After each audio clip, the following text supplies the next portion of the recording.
ஏய் மேட்டர் தெரியுமா? அறிவுக்கரசிக்கா ரிலீஸ் ஆயிட்டாங்களாண்டா. அப்படியா? என்ன சொல்ற? சரி சரி, நான் பாத்துக்கிறேன்.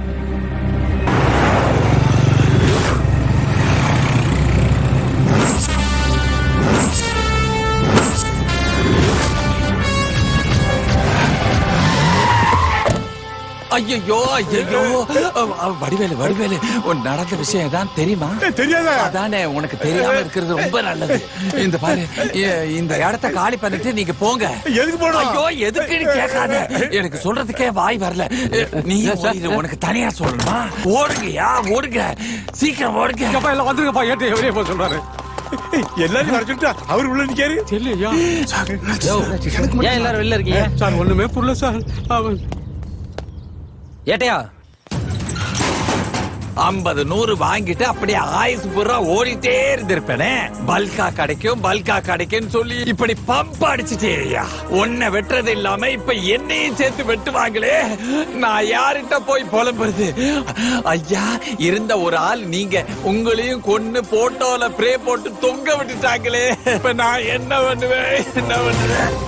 ஏட்டையா, நான் யாருன்னு தெரியும்ல? யாருடி? சொல்லு சொல்லு. நீ கிழிஞ்சு போன தீப்பட்டடி, கையெடு. நீயும் உங்க அப்பனும் சேர்ந்து சான்ஸ் கேட்டு வர பசங்களை உன்னுடைய வீரத்தை காட்டுறதுக்காக அப்படியே யூஸ் பண்ணீங்கல்ல. அந்த விஷயம் எனக்கு தெரியும். இந்த விஷயம் அறிவுக்கு தெரிஞ்சிட்டா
நான் உள்ள இருக்கும் போது பார்க்க முடியாத மூஞ்சிங்களெல்லாம் இப்ப நான் வெளியில வந்து பார்த்ததுல மகிழ்ச்சி.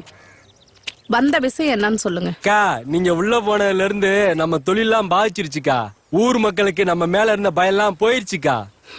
இதுல புதுசா வந்திருக்க போலீஸ்காரன் வேற ஊரவே அலற விட்டுக்கிட்டு இருக்காங்கக்கா. பிக் பாக்கெட் அடிக்கிறவன்ல இருந்து கடத்தல் பண்றவன் வரைக்கும் எல்லாம் பயந்து போயிருக்காங்கக்கா.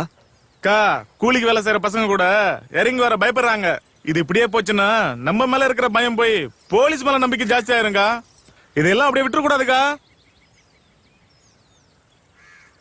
நீங்க பழைய அறிவுக்கரசியா திரும்ப வரணும்க்கா. நீ இருக்கணும்க்கா. ஆனா இந்த உலகத்துல இருக்க கூடாதுக்கா. நான் ஜெயிலுக்குள்ள இருக்கும் போது மனு போட்டு பார்க்க முடியாதவங்களா இன்னைக்கு கையில மனோ தூக்கிட்டு நிக்கிறீங்க. கேட்கறதுக்கு ரொம்ப சந்தோஷமா தான் இருக்கு. ஆனா நீங்க கேட்கறத செய்ய முடியாது சொல்லும் போதுதான் ரொம்ப வருத்தமா இருக்கு. இது வரைக்கும் அராஜகம் பண்ணிட்டு இந்த அறிவுக்கரசி இனிமே அரசியல் இறங்கல முடிவு பண்ணிட்டா. என்னதான் நம்ம 1000 பேரை அடிமையா வச்சிருந்தாலும் அரசியல்வாதிகிட்ட அடிமையா தானே இருக்கும். அதுக்குதான் கொஞ்ச நாளைக்கு அடித்தடி அருவால நிறுத்திட்டு நானே அரசியல் இறங்கி எம்எல்ஏ எல்லாம் முடிவு பண்ணிட்டேன். அது வரைக்கும் யாரும் என்ன பார்க்க வரக்கூடாது, என் பேரை எங்க யூஸ் பண்ண கூடாது. புரியுதா? நீங்களே அப்படி சொல்லிட்டா எப்படிக்கா? நான் வெளியில வரவே முடியாதுன்னு தெரிஞ்ச உடனே சங்கடப்பட்டவனோட சந்தோஷப்பட்டவன் தான் அதிகம்.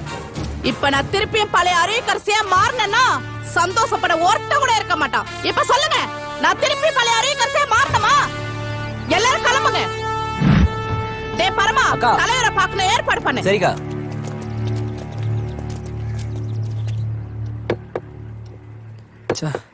அவளை இம்ப்ரெஸ் பண்றதுக்காக அறிவுக்கரசி அக்காவோட தம்பியை போட்டு அடிச்சுட்டோம். இப்ப எப்படி சமாளிக்க போறோம்னே தெரியலையே. என்னாச்சு? அப்பா போன் எடுக்க மாட்டாரு. சரி, வேற வழியே இல்லை. அப்பா சொல்லி கொடுத்த மந்திரத்தை பயன்படுத்திட வேண்டியதான்.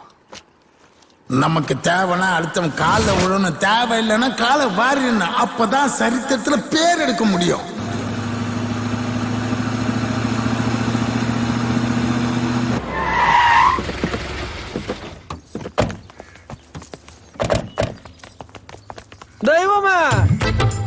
என்ன மன்னிச்சிரு தெய்வமே. என்ன மன்னிச்சிருக்கா மன்னிச்சிருக்கா. மன்னிச்சிட்டேன்னு சொன்னாதான். கடவுளே உனக்கு நன்றி. கத்தி,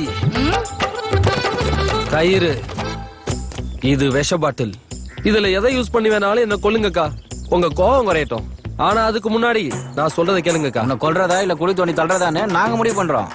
நான் பூசாரி கிட்ட பேசலாம், ஸ்ட்ரைட்டா சாமி கிட்ட பேசிட்டு இருக்கேன். இவனை நம்பாதக்கா. உங்களை அடக்கவோ அழிக்கவோ நான் வரலக்கா. தமிழ், தெலுங்கு, மராத்தி, குஜராத்தி, நேபாளின்னு ஆல் லாங்குவேஜ்லயும் உங்களை மாதிரி வில்லிக்கிட்ட இப்படிதான்க்கா பேசுவாங்க. அதான்க்கா நான் அப்படி பேசினேன். ரொம்ப நெக்கலா பேசிருக்க.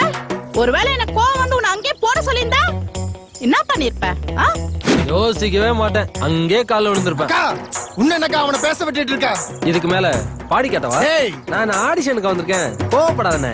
அக்கா, இந்த ஊர்ல மட்டன் சுக்கா, நாட்டுக்கோழி எல்லாம் ஃபேமஸ்னு சொன்னாங்க. ஸ்டேஷன் நீங்க பேன் பண்ணதுனால இப்ப சிங்கிள் டீ கூட வழி இல்ல. இந்த டீ கடை, டிஃபன் கடையிலயாவது சவுண்ட் விடுறதுக்கு ஒரு பெர்மிஷன் கொடுத்தீங்கன்னா புண்ணியமா போகும். உன்னெல்லாம் எப்படா நம்புறது? உங்க தம்பி எல்லாம் நம்புறீங்களா? என்னையும் தம்பி ஏத்துக்கோங்க. எனக்கு தெரிஞ்சவன் நெஞ்சில எல்லாக்க அழுக்கு ஓவரா போனா எடுத்துருங்க சுளுக்கு. இது பாயிண்டா பேசுறதுனாலதான் பாயிண்ட் பரமானு பேர் வச்சிருக்காங்க. அக்கா, நீங்க பண்ற அடி தடி குத்து கொலை எல்லாத்துக்கும் நான் ஃபுல் பாதுகாப்பு கொடுக்குறேன், என்ன நம்புங்க. இங்க பார், நான் நம்புற வரைக்கும் தான் நான் உனக்கு நல்லவன். கிளம்பு. கூகுள்ல நம்பிக்கைன்னு டைப் பண்ணா விநாயக்கன் பேர் வரும். வர்றேன்க்கா. தம்பி, தாடியை பத்திரமா பாத்துக்கிட்ட.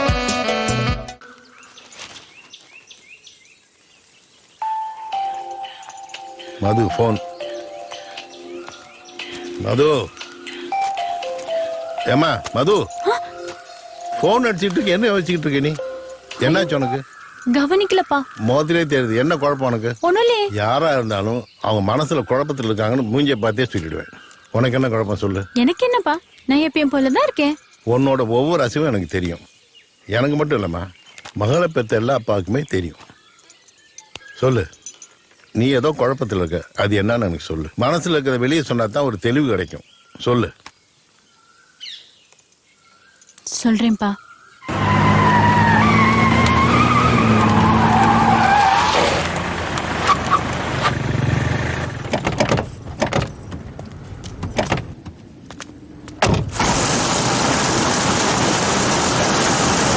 சரி தலைவரே, நான் அப்புறம் பேசுறேன். வணக்கம் தலைவரே. நானே உன்னை வந்து பார்க்கலாம்னு நினைச்சேன். பரவாயில்ல தலைவரே, என் தம்பிகளுக்கு அடுத்தது அதிகமா என்ன ஜெயில வந்து பார்த்தது நீங்க தானே. அது என் கடமைமா. சரி, அப்புறம் தலைவர் தலையிட்ட எல்லா விஷயத்திலயும் இந்த அருவிக்கரசி இருந்தா அரசியல தவிர இட்லி கடையில ஆப்பாயிலும் ஆம்லேட்டும் போட்டிருந்த என்ன இந்த ஊரே பார்த்து பயப்படுற அளவுக்கு ஆளாக்குந்து நீங்க தானே. அதே மாதிரி இந்த அரசியல என்ன ஒரு ஆளாக்குனீங்கன்னா 1000 குடும்பம் நல்லா இருக்கும் தலைவரே. 1000 குடும்பம் நல்லா இருக்குமா, ஆனா அந்த 10,000 குடும்பம் நாசமா போயிடுமே உன்னால. தலைவரே, அக்கா நீங்க நினைக்கிற மாதிரிலாம் இல்ல, இப்ப மாறிட்டாங்க. தலைவரே, நீங்க நான் சொன்னா நம்ப மாட்டீங்க தலைவரே. நான் செஞ்ச பாவத்துக்கு புண்ணியம் தேடிட்டு இருக்கேன். ஒரு பசுமாட்டுக்கு பசி ஆத்துனா 1000 பேருக்கு அன்னதானம் போடுறதுக்கு சமமா. ஐயோ, அதான் ஒரு பசு பண்ணைக்கே பசி ஆத்திட்டு இருக்கேன். அறிவு, நீ ஒண்ணு முடிவு பண்ணா அதுல இருந்து மாற மாட்டேன்னு எனக்கு தெரியும். இப்போ என்னதான் சொல்ல வர்ற? ஒன்னும் இல்ல தலைவரே, வர எலெக்ஷன்ல நம்ம தொகுதியில எனக்கு ஒரு சீட்டு கொடுங்களேன். இதெல்லாம் கேட்கணுமாமா? அன்புக்கே அன்பு கட்டளை வச்சுட்ட. சரி, நான் என்ன சொல்றது, நீ போய் வேலை ஆரம்பி, நான் மேல இடத்துல பேசிக்கிறேன். வரேன் தலைவரே. டேய் வாங்கடா. வாமா வாமா.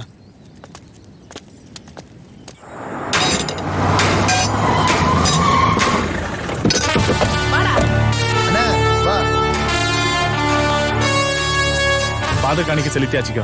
நீங்க பதிவுல உட்கார்ந்து நாங்க பாக்கணும். பதவி நம்மளுக்கு தான், பயப்படாம போய் வேலையை பாரு. மத்ததெல்லாம் வீடு தேடி வரும். சரிங்கக்கா. அண்ணா நீ வா. எதையும் எதிர்பார்த்து செய்யலக்கா, உங்களை எதிர்த்து யாரும் இருக்கக்கூடாதுன்னு தான் செய்யறோம். என்னை எதிர்த்து வர எவனா நிப்பானா, அதுக்கு பிறந்து வரணும். நீ கவலைப்படாம. சரிங்க வாண. அக்காளை பார்த்தா அந்த அம்பாளை பார்த்த மாதிரியே இருக்கு. இதுல 2 கோடி ரூபாய் பணம் இருக்கு, சேர்த்து கொடுக்க சொன்னாரு. அந்த பிஸ்கட் மேட்டர்ல யார் ஆஃப் பண்ணா? அக்கா தானே ஆஃப் பண்ணாங்க. அக்கா மட்டும் உள்ள புந்து ஆஃப் பண்ணலன்னு வச்சுக்கடி, உங்க சேடு இந்நேரத்துக்கு ராஜஸ்தான்ல ஒட்டகம் தான் வச்சிருக்கணும். உங்க சேட்டை ரொம்ப கேட்டேன்னு சொல்லு. உங்க சந்தோஷம் தாங்க எங்க சந்தோஷம். போயிட்டு வா. வரேன்க்கா. அவ்வளவுதான் காட்ட முடியும், அதுக்கு மேல காட்ட முடியாது. மத்த கம்பெனிகள் காட்டலாம், ஆனா எங்க கம்பெனி காட்டாது.